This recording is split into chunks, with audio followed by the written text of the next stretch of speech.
গত বছর ঠিক আজকের দিনে এই জায়গায় এসে দাঁড়াইছিলাম। এই বিল্ডিং এর সামনে দাঁড়ায় আজ সবার কথা খুব খুব করে মনে পড়তেছিল। নমস্কার সবাইকে, কেমন আছেন সবাই? আশা করছি সবাই অনেক অনেক ভালো আছেন। আমি সীমা দাস, আপনাদের দিদি ভালো আছি। এই যে যাচ্ছি অসুল স্যার আর অসুল ভাবির সাথে। এখানে ঢুকতেই দিবি না, কারণ এখানে এখন আর্মি বসবাস করে। অনেক কোয়াতে অসুল স্যারের অনুরোধে আমারে ঢুকতে দিছিল, তাই যাওয়া।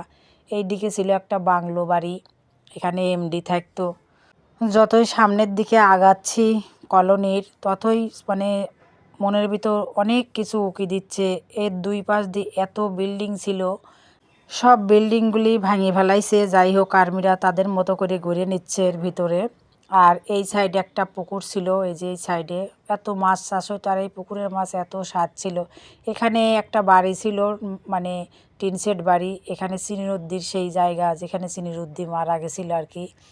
অনেক একটা কষ্টের কাহিনী ছিল তার মৃত্যু। আর এই সাইডে ছিল আফ্রিদিদের বিল্ডিং, আর তারই পাশে ছিল আর একটা বিল্ডিং। ওই বিল্ডিংয়ে আমরা, তানসার মা ম্যাডাম, তারপরে রিয়ার মা, অসুল ভাবিরা একসাথে 1 বছর ছিলাম আর কি। তারপরে আগাচ্ছি আমার সেই বিল্ডিংয়ের দিকে যেখানে আমরা বসবাস করেছি। এখানে নবীন দা এই বাগানের মধ্যে কত তরিতরকারির আবাদ করছে। এই সাইডের যে বিল্ডিংটা ভাঙিয়ে ফেলাইছে সেখানে 1 বছর ছিলাম, আর সামনের বিল্ডিংয়ে 11 বছর ছিলাম। দীর্ঘ 11 বছর সবাই একসাথে ছিলাম। আর এই বাগানে নবীনদা অনেক শাকসবজি আবাদ করছে, খাইওছি প্রচুর। খায়া মানে অফুরন্ত শাকসবজি। ওই সেই বিল্ডিং। আর একটা আর্মির বউ আমারে ডাকি নিয়ে যা, কিন্তু তাদের বাসায় নাস্তা টাস্তাও করাইছিল। ভিডিওটা বড়ও হয়ে যায়, আর দেখলাম আর্মির ব্যাপার স্যাপার আমি ভিডিওর মধ্যে আর দেইনি। এদিকে একটা পুরাতন আনসারের সাথেও দেখা হয়ে গেল। ভাবি আর স্যার একটু কথা কয়া নিল। এই আনসারটা আমার এই বিল্ডিংয়ের সামনে বসে পাহারায় দিত। আর কলোনির মধ্যে এত কাঁঠাল গাছ, এত আম গাছ, হাইরে সিজনের সময় খায়া অফুরন্ত। আর এই বিল্ডিংয়েই আমরা ঢুকছিলাম। যাই হোক, দেই নেই, কারণ আর্মিদের ব্যাপার স্যাপার।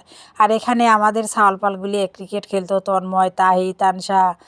তারপরে এই কি জানালার মধ্যে বল ঢুকে যাইতো, একটা বলও ওরা বাইর করতে পারতো না।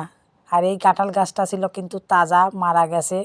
কালের সাক্ষী হয়ে দাঁড়ায় রয়েছে। এই কাঁঠাল গাছ ছিল বেল বাঁধা কাঁঠাল গাছ। এই কাঁঠাল গাছ একটা বেল বাঁধা থাকতো, সেই বেল বাজাইতো প্রত্যেক ঘন্টায় ঘন্টায় আনসারেরা। আর ঠিক এই জায়গায় একটা চুলা করা হতো 1 জানুয়ারিতে। আর এই চুলার চারধার দিয়ে বসে বৌদি, আমি, তানসারমা ম্যাডাম, তন্ময়ের মা, তাহির মা ভাবি সব আমরা মিলেমিশে রান্না করছি। আর ছাওয়ালপলেরা সেই হই হুল্লা করেছে, মনে হইতো যে একটা ছোটোখাটো সাংস্কৃতিক অনুষ্ঠান হয়ে যেত। আর তানসার বাবা তো ছিল সেই একটা রসিক মানুষ, আমাকে দিয়ে জোর করেই অনেক গান শুনতো আমার কাছ থেকে এবং প্রশংসা করতো। আর আমি সেই প্রশংসা শুনে আমি গান গান কইতাম। সবাই যে যা পারতো সব আমরা আর কি করতাম। আর পিকনিকের খাওয়া দাওয়া শেষে নবীনদার যে কি নাচই ছিল, হায় রে হায়, সেসব দিন কোনেই চলে গেল। আর এইটা ছিল আমাদের ঢোকার গেট। বুকের মধ্যে কেমন যেন হু হু করে উঠতেছে। এই ফ্ল্যাটে আমি আর তাহির মা ভাবি জিনিস রাখতাম, আর এই ফ্ল্যাটে তানসার মা আর ম্যাডাম, আর এখানে সবার হুন্ডা থাকতো এই ফ্ল্যাটে। আর এই ফ্ল্যাটে থাকতো নবীনদার খড়ি টড়ি। যাই হোক, এগুলো কিন্তু আমরা স্টোর হিসাবে ব্যবহার করছি, পুরা একটা ফ্ল্যাট। আর দোতলায় থাকতো তানসার মা ম্যাডাম, তারপরে নাইম স্যার, পাটারি স্যার, নবীনদা। আর আমরা 3 তলায় শুধু একলাই থাকতাম। আর এই ঈদ মুবারক লেখাটা দেখেন এখনও আছে। জানি না এই বিল্ডিংগুলো হয়তো কবে ভেঙে ফেলাবি। আজ আইছিলাম তাই দেখা হয়ে গেল। ঠিক 1 বছর আগে আমি এই জায়গায় আইছিলাম। আজকে ভাবলাম ভিডিওটা দিয়ে দেই, কতদিন আর রেখে দেব। স্মৃতি হিসাবে রেখে দিলাম এই ভিডিওটা। তো এখন আমি চলে যাচ্ছি। আর মনের মধ্যে অনেক কিছু মানে ভাসিয়ে উঠতেছে। আর এই বিল্ডিংটা ছিল আনসারদের বিল্ডিং, আনসারেরা থাকতো। আর এখানে তন্ময়ের বাবা নবীনদা সবজি চাষ করতো। সবাই সবজি চাষ করতো, খালি আমরাই করতাম না। সবার সবজি খাই আমারে হয়ে যেত, আমারে আর সবজি চাষ করা লাগতো না। তো এখানে একটা কল ছিল, সেই কলে আমরা জল নিছি।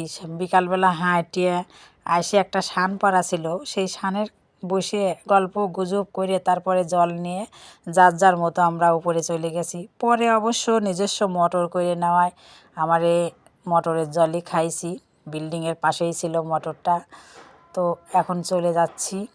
আর এর পিছনের যে রাস্তাটা না, এই রাস্তা দিয়ে আমরা বিকালে প্রতিদিন সবাই দল বাঁধে হাঁটতে বেড়াইছি। আর বাচ্চাগুলোও ছিল সাথে, যাইতো স্কুলের মাঠে বাচ্চাগুলো খেলতো, আর আমরা ভাবিরা সবাই মিলে গল্প শুরু করে দিয়েছি, সবার মনের কথা প্রকাশ করেছি। তারপরে আবার উল্টা পথে হাঁটা ধুয়ে চলে গেছি সেই কলোনির দিকে, এক কলস জল নিয়ে উঠে গেছি বিল্ডিংয়ে।